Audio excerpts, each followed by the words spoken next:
Alright, so this is just going to be a quick tutorial on Wraiths only soul catcher. So you start off by breaking these planks. I'm just assuming you've already killed yourself on this husk here. Get soul from that. This Venge Fly and this boulder. When you don't have nail upgrades, that's enough. If you do have nail upgrades, just hit extra stuff. I don't need to tell you how to get soul. And then bait your spell out. Obviously, if you have extra soul vessels, you need to bait out extra casts. This has been a slow one. Sometimes you can get it in like 2 jumps, which is nice. Hello Shade, do you want to knock? There we go. So that is a very slow one. And then you just try and get... Yeah, so you can also reset your shade here. What you're looking for is to get it caught on this little ledge here. And you're just doing full jumps here. Once you do, you can do like half height jumps and that sort of thing to get it caught on there, but then yeah, it's just full height jumps from there, and it should always be at the right timing to pogo. It doesn't have to be a max height pogo. This trick's actually kind of lenient in that regard.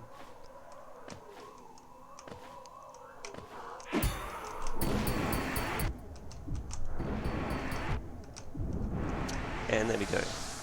Okay, so exactly what I was doing there is, when you get caught on here, it is like 4 full hops, and then it will swing, you pogo, but if you get it kind of caught on here first, then it kind of just grazes by this. You can still make it work. You might have to alter this. Remember that it doesn't have to be max height, you can kind of do it as low as about that, and it'll still work, because if you saw, I made the height to the boulder by a lot. But anyway, yeah, so you go here, you get your pogo, then you Wraiths at max height, maybe a little under the apex on your way down, just that's a slightly longer stall, doesn't really matter, again it's pretty lenient. And then you deboost, pogo, and then you go diagonal, because your shade speed is capped as a magnitude in all directions, whereas you can move up and down and left and right unaffected by each other, so that makes you further away from your shade, and it means that you don't kill the shade with your Wraiths. And then for this deboost here, you want to actually tap out, because if you just hold it in, you'll fall between the wall and your shade and fail the trick. So then after you have got the deboost, just one more pogo up to that boulder as you saw, and you're done. It's not that hard, just give it a few tricks, a few tries, sorry. If you're comfortable with true end shade skip, it's basically that, but with moving in between the two here, and you do deboosts for both. Make sure, again, the biggest thing is just getting the rhythm for this pogo setup, but again, make sure you're getting it caught on this.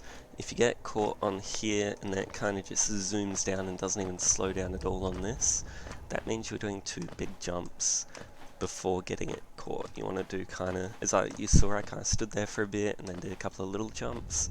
That you can all kind of just play by feel, but again, it's pretty consistent and it's super lenient. So yeah, that's basically how I do race catcher. If you've seen any of my races and stuff, you know that I'm pretty consistent at it. I think I get this trick maybe 75% of the time. Sometimes I'll have to reset my shade, but generally I haven't cast a spell or damaged my shade by then, so it takes very little time to reset. Cheers. Also, I just want to say I don't think this is logic viable. I think it's definitely doable and easier than some of the stuff in logic, but I think it's better as something that experienced players can pull out, so definitely don't take this as me trying to campaign for it to be in logic, because it is a learning commitment of, 10 minutes or something, even if it's consistent after that point.